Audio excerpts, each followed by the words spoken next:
Hello mga tea! Tara, samahan nyo ako ngayong araw. For today's video, tayo nga ngayon ay pupunta sa sport festival ng aking kapatid. Nauna na nga pala dito sila Mudra at Pudra. Kaya lang pagdating nga nila, hindi ko sila agad nakita. At sobrang hirap na hirap talaga akong makita kung nasan yung kapatid ko dahil lahat nga sila ay nakabangs. Tapos magkakapareho pa sila ng suot. At malabo pa yung mata ko.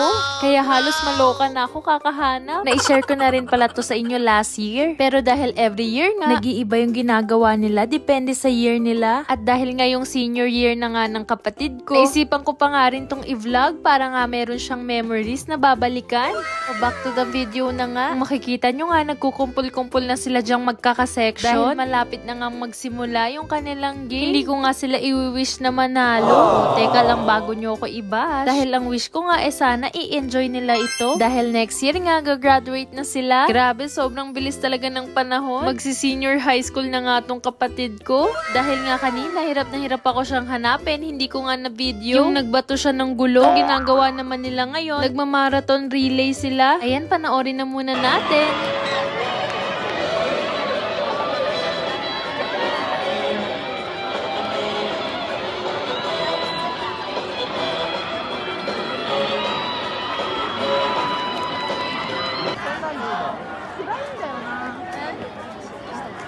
Tapos niya nga tumakbo, dumaan muna siya dito sa akin. At dahil sobrang init nga, bumili muna ako ng inumin ko. Parang trip ko nga tikman tong Fanta Orange. Medyo kalasa nga pala yan ng Royal. Pagbalik ko nga sakto dahil sila Miyuki na uli. Ang next na gagawin nila, tinatawag na mukade. O sa English nga, centipede. O curious kayo kung bakit, diba? Kasi nga itatali yung paa nyo na para kayong centipede at magkakadikit-dikit nga yan. Kaya pag tumumba yung isa, para na kayong domino niyan.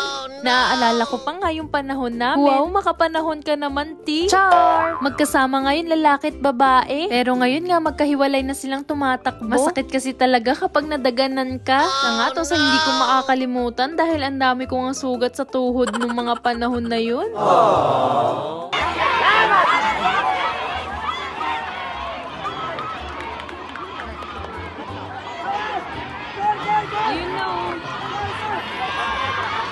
Mukha ngang madali tignan, diba? Pero hindi nga madali yan.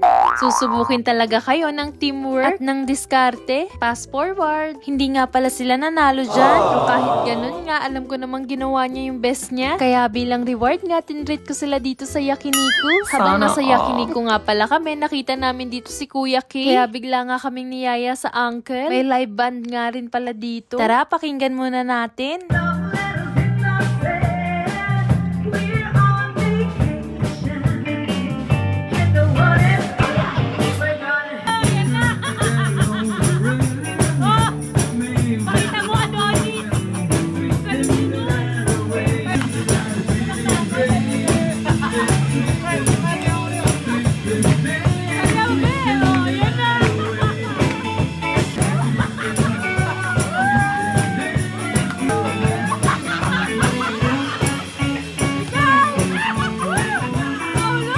Halata namang nag-e-enjoy kami, diba? Grabe nga yung tawa ko dyan. Munti ka na nga akong kabagan, kakatawa. Ciao!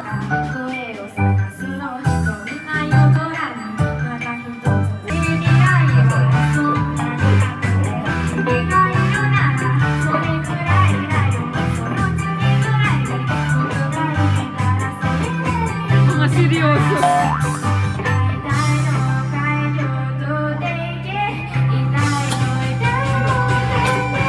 Si Bebe Pau Pau nga at si Kuya mukhang inantok sa kanta ni Miyuki.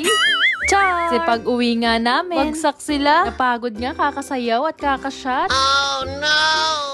I hope you enjoyed this vlog. Thank you for watching. Soreja, mata ne! Bye-bye!